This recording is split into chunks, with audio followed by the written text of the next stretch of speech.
17 août 1960, 17 août 2024, jour pour jour, les citoyens gabonais dans leur ensemble célèbrent cette date qui rappelle la rupture, la sortie du joug colonial. Seulement, 64 ans après, qu'en est-il? Quelle évolution surtout au plan social? La rédaction de Gabon 23 s'est rapprochée d'un leader d'opinion, à savoir le vénérable sénateur Alphonse Louma Eyuga, en vue de recueillir son impression. Mon sentiment est mitigé, parce que nous célébrons, comme vous l'avez dit, le 64e anniversaire de notre indépendance. Mais on se pose la question, quand on voit comment notre pays, ou du moins dans quel état se trouve notre pays, nous nous demandons si effectivement nous sommes vraiment indépendants. Vous vous souviendrez du livre pamphlétaire écrit en 1962 par le célèbre agronome, sociologue et homme politique français, j'ai cité René Dumont, qui avait écrit le livre L'Afrique est mal partie.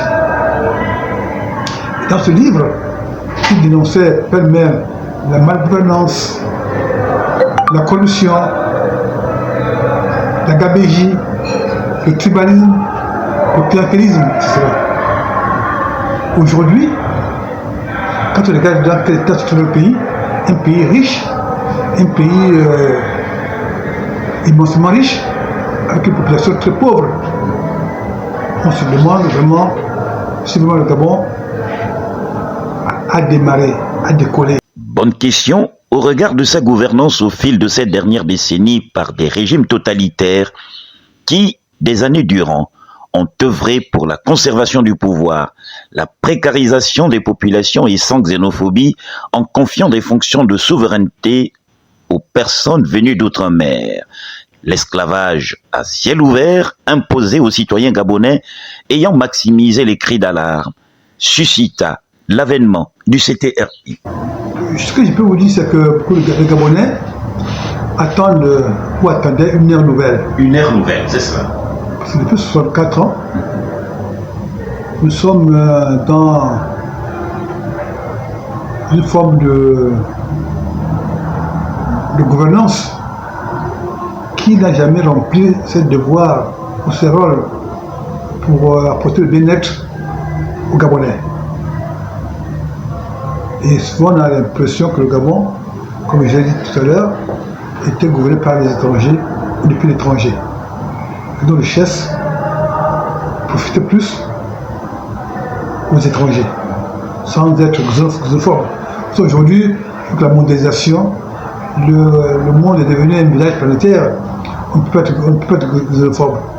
Mais il y a des réalités qui sont là et que nous devons pouvoir y faire face pour que nous puissions être rois chez nous.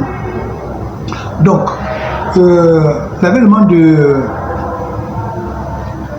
gouvernement actuel, le gouvernement de la transition, avec à sa tête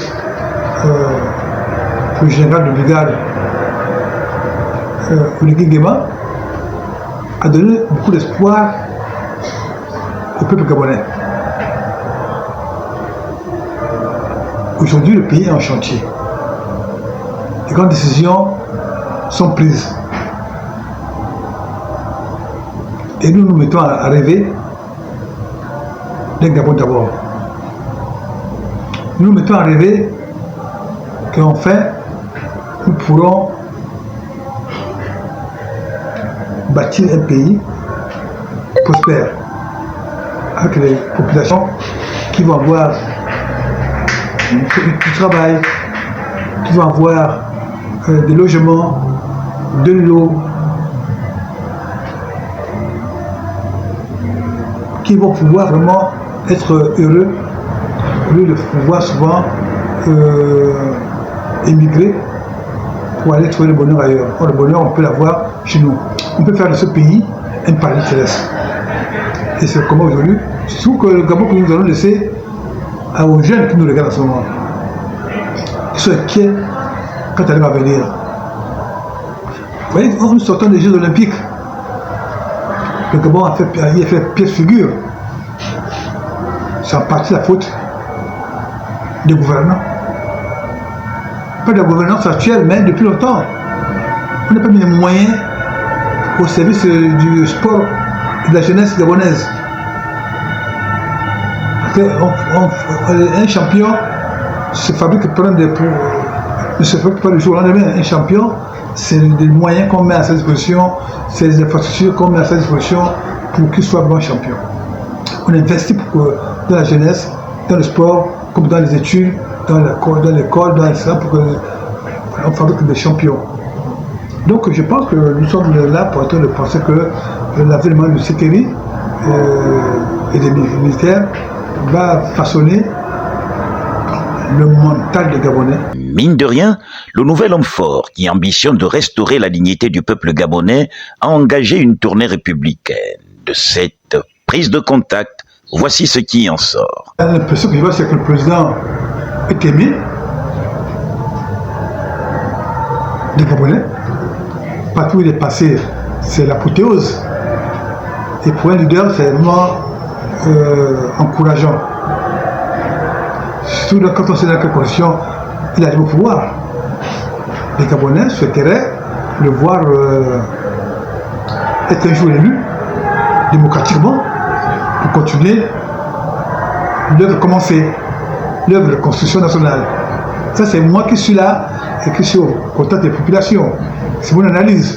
Cela va sans dire, en jugé par d'innombrables sollicitudes émises par certaines associations à l'endroit de son Excellence Brice Clotaire Olindy Nguema, l'invitant à se porter candidat à la prochaine élection présidentielle, sans omettre l'invite à voter pour le oui au référendum à venir. Qu'en dites-vous, vénérable? Je ne sais pas si le général Olindy Nguema sera candidat à la future élection présidentielle. Mais si vous voulez mon point de vue personnel, si c'est candidat, je soutiendrai. Je soutiendrai parce que je pense qu'il fait un bon travail. Qu'il peut faire mieux. Mais par rapport au référendum, j'ai peut-être attendre que le texte qui sera soumis aux députés parlementaires soit connu. Parce qu'aujourd'hui, il y a un débat. On discute de quoi? Du sexe des anges. On n'a pas encore vu ce texte-là qui sera soumis au référendum. On n'a pas vu le projet de constitution. Oui ou non? On attend. On va venir, chacun fera son choix. Mais je ne vais pas mettre la charrue avant le bœuf.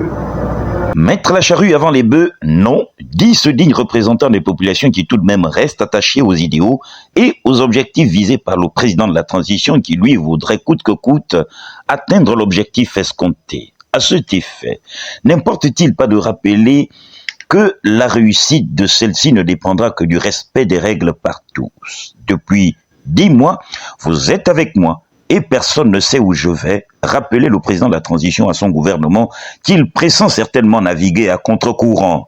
Qu'à cela ne tienne, vénérable sénateur, tel un éclaireur, une sentinelle, quel message adressez-vous à l'ensemble des composants de la nation gabonaise? À la table de notre discussion, il vous a déjà dit que le Gabon, comme la plupart des pays africains, était mal parti. Pour paraphraser le célèbre agronome français René Dumont. Maintenant, c'est une fête. On va la fêter. Mais beaucoup de Gabonais sont au chômage. Beaucoup de Gabonais ont faim. Beaucoup de Gabonais n'ont pas de l'eau courante. Beaucoup de Gabon manquent de tout. Comment pourrait être heureux si mes compatriotes sont malheureux? On va fêter, mais pensons aussi aux personnes qui sont malades, qui sont dans les hôpitaux, qui manquent les médicaments, ou sans abri. Pensons aux étudiants qui sont dans les mauvaises conditions d'études. On doit réfléchir sur l'avenir du Gabon. Passons à l'insécurité.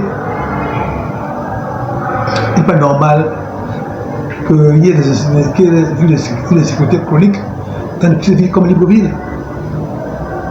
Si nous ne pouvons pas mettre de l'ordre pour apporter de la sécurité à nos concitoyens, c'est qu'on a échoué. Je pense que y a des choses qu'on devrait vraiment pouvoir réaliser sans beaucoup d'efforts, si vraiment il y a une volonté politique. Donc je dirais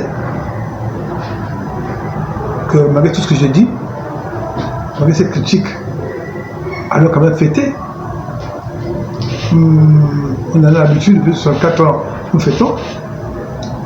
Pour ceux qui peuvent faire la fête, mais aussi réfléchissons que chaque Gabonais puisse se dire qu'il est un maillon d'une chaîne. Que si nous voulons que notre pays réussisse, chacun doit faire sa part. Il faut être un serviteur en tant qu'homme politique, en tant que thérapeute. Vous vous souvenez que moi, je m'occupe aussi d'une part de la santé des compatriotes, notamment les personnes souffrant de leur consommation de drogue. Et qui dit souffrance induite par la consommation de drogue, on ressent la souffrance des Gabonais. Voilà une partie des pathologies qui ne sont pas encore prises en compte entièrement par nos gouvernants. Donc tout ça nous mène à réfléchir et à prendre de bonnes décisions